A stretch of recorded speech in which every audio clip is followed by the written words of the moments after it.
가장 안전하게 하고 싶다라고 하면은 을 받는 거고, 이렇게 해서도 임신을 하면 그냥 받아들이세요. 안녕하세요. 유튜브 채널 쉿와이를 운영하고 있는 산부인과 전문의 김지연입니다. 우리가 배란이 돼야 임신이 되기 때문에 배란이 돼서 임신이 가능한 이 기간을 가임기라고 얘기를 하고, 보통은 배란이 되고 뒤로는 이틀, 앞으로는 보통 5일, 길면은 6일 정도까지를 가임기라고 얘기를 합니다. 이 기간에는 임신을 할 수가 있어요. 위험하다라는 건 임신을 원하지 않는 사람한테는 위험한 날이지만 임신을 원하는 사람한테는 위험한 날이 아니에요. 임신을 원하지 않는 여성에게 좀 적절치 않은 날이라고 하면 가임기. 생리 중은 사실 임신이 안 된다고 생각을 하시면 돼요. 하지만 생리 끝물, 생리를 내가 만약에 한 일주일을 해요. 그럼 뒤에 막 6일, 7일 이럴 때는 임신에 걸리시는 분들도 있어요. 생리 사이클에 따라서 다른 거지만 모든 여성이 생리 첫째 날부터 한 5일째까지 이때는 임신을 하실 수가 없어요. 특히 3일, 이건 절대 임신할 수가 없어요. 하지만 성병이 옮을 위험성이 있다라고 할 때는 감염률이 좀 더 올라갈 수가 있어요. 우리가 주로 사용하는 피임법, 가장 대표적인 게 뭐 사용하세요?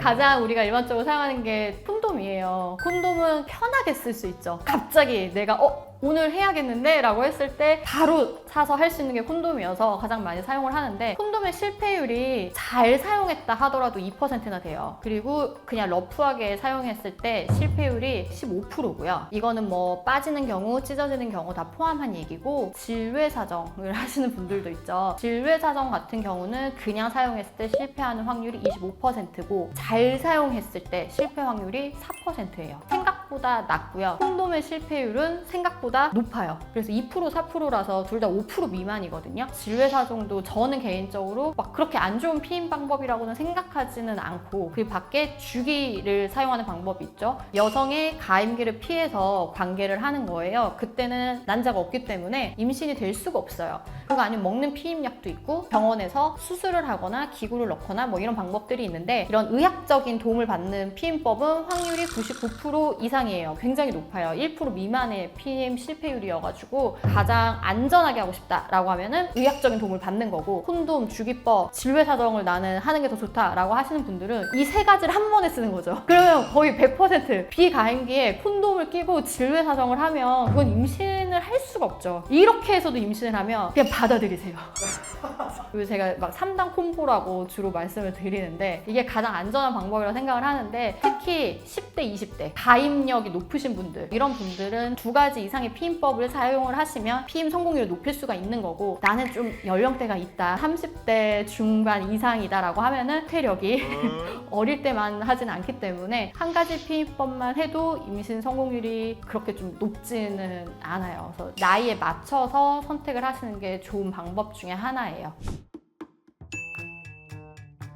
이게 참 몸에 안 좋다라는 기준이 참 어려운 것 같아요. 병에 걸리거나 나한테 어떠한 심각한 증상을 초래하거나 후유증을 남기거나 이러면은 안 좋다라고 표현을 할 수가 있을 텐데, 사실 그런 거가 없어요. 피임약을 먹는다고 해서 가임력에 영향을 주거나 추후에 내 몸이 망가지거나 그런 일은 없고, 먹었을 때 뭐 유방암에 걸리거나 뭐 엄청 큰 병에 걸리거나 그렇지도 않아요. 우리가 보통 일반 먹는 피임약으로 생각하는 것 중에 하나는 정맥혈전증이라는 질환이 생기는 걸 걱정하는데, 확률이 굉장히 낮고 저는 한 명도 본 적이 없거든요. 크게 걱정을 할 이유가 없는 약이고, 장점도 많아요. 자궁 내막암이나 난소암에 대한 발병률을 떨어뜨리거든요. 그리고 원치않은 임신도 해결이 되고, 생리 양도 줄이고 생리통도 줄여요. 피부 트러블 이런 거에도 도움이 되는 경우도 있고, 호르몬 불균형이신 분들은 호르몬이 교정이 됨으로써 다른 호르몬 질환으로 생길 수 있는 합병증도 예방이 돼요. 다 득실을 따지면서 하는 거기 때문에 득이 훨씬 더 많다라고 저는 개인적으로 생각을 해서 피임약 먹는 거에 대해서 거부 반응을 가지실 필요는 없다라고 생각합니다.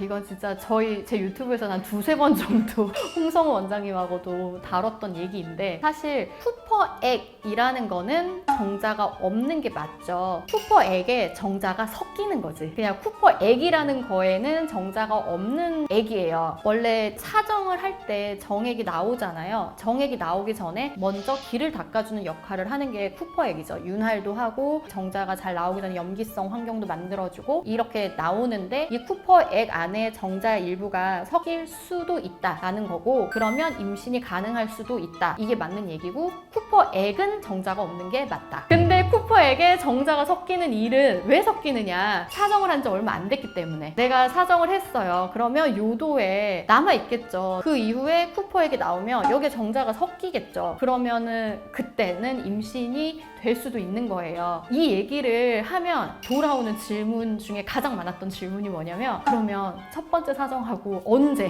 하면 괜찮은 거예요. 근데 그거는 너무나 개인 차이가 크기 때문에 언제라고 쉽게 말을 할 수가 없어요. 하지만 보통 뭐 하루 이틀, 며칠 지나고 나서는 당연히 안 되고, 되게 오랜만에 관계를 내가 하는데 첫 번째 관계에서 쿠퍼액이 나왔다? 그걸로 임신이 될 가능성은 극도로 낮다라고 생각하시면 될 것 같아요.